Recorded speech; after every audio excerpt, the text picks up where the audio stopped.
jasage de jeux de rôle pour sa vidéo réponse hebdomadaire à coups critiques encore. Oui, cette semaine, il voulait qu'on lui parle d'un sacrifice mémorable. C'est toujours beau des sacrifices mémorables. Tu sais, quelqu'un qui se sacrifie pour le reste du groupe ou quelque chose de même, tu sais. Puis, tout de suite, ce qui m'est venu en tête, c'est que c'est Margaret, le personnage à mon frère. Mon frère a joué très peu souvent avec moi à des jeux de rôle. De base, il a joué très peu souvent. Puis, maintenant, il cherchait de quoi faire, je sais pas trop. Puis, on a fait une game. Puis, c'était. C'était comme plusieurs chapitres. Puis, il a fait juste le premier chapitre. Il a peut-être pas accroché, je sais pas trop. Mais, on fait le premier chapitre. Puis, c'était comme un peu de l'exploration. Il cherchait des camps orques ou gobelins un peu dans une région.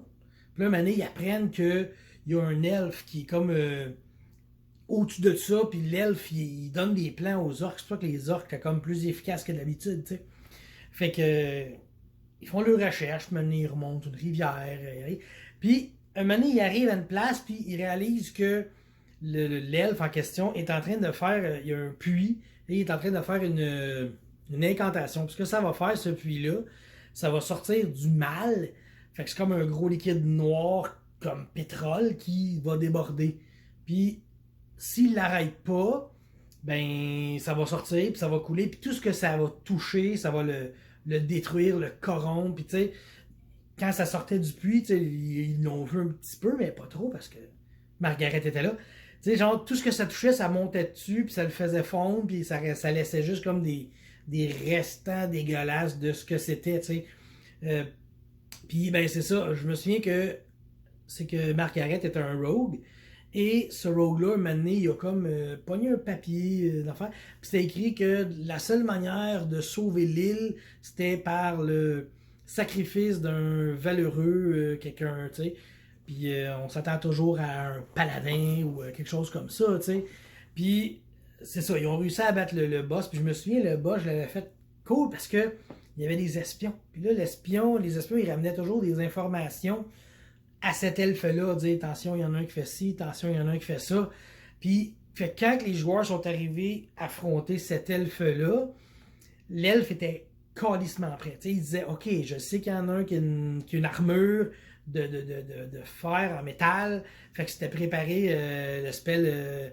Voyons, métal brûlant, je me trouve. Tu sais, toutes des spells de même, genre Shocking Grasp aussi, parce que Shocking Grasp, main électrifiée, je sais pas trop en français, là. Quand tu pognes de l'armure, le gars il est quasiment automatiquement touché. Tu sais. Ça, je pense que c'était du. Là, je vous parle, mais je pense que c'était du Pathfinder. Ouais, je pense que c'était ça. Là. Fait que l'elfe, il les attendait, il était prêt. Et j'en ai déjà parlé, mais je vais en reparler. Il y avait le kobold pince-fesse. Ce kobold pince-fesse là, tu sais, tout le monde sait que dans Donjons et Dragons, dans Pathfinder, t'as le style d'attaque d'opportunité. Ben là, cet elfe-là, il y avait un kobold pince-fesse. Puis ce kobold pince-fesse-là, ce qu'il faisait, c'est qu'à un moment donné, l'elfe, il disait distraction en draconique. Aucun joueur ne parlait le draconique, donc il entendait juste draconique, allemand, c'est pas mal pareil. Fait que là, quand il disait ça, le kobold, lui, ce qu'il faisait, c'est qu'il partait et il s'en allait pincer la fesse d'un joueur. Puis, en termes de combat, ben, c'était crissement drôle, tu sais. Parce qu'il venait, il pinçait une fesse, pendant ce temps-là, il était comme déconcentré, puis là, le mage, il castait son spell, ou disons pas même. Ben, c'était comme in-game, mettons qu'on y va par les règles. Ce que ça faisait, c'est que le gobelin il venait pincer une fesse, puis il se sauvait. Ça faisait gaspiller l'attaque d'opportunité du joueur, tu sais. Fait que là, le joueur faisait comme Chris, puis le gobelin, le kobold, il faisait pas de dégâts, là. Il vient pincer une fesse. Mais le gars, il fait comme, oh, si le kobold, il va en manger une tabarnak. Fait que là, il soignait le kobold, il gaspillait son attaque d'opportunité.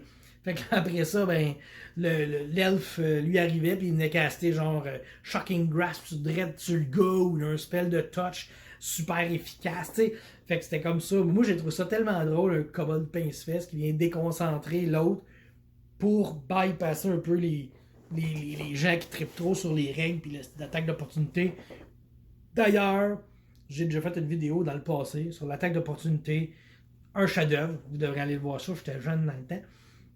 Et le combat se fait. Et c'est ça.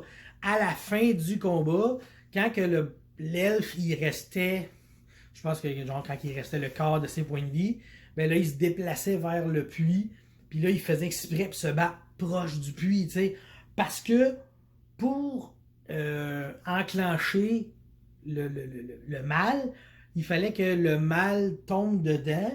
Donc, l'elfe, ce qu'il faisait, c'est qu'il se battait juste à côté.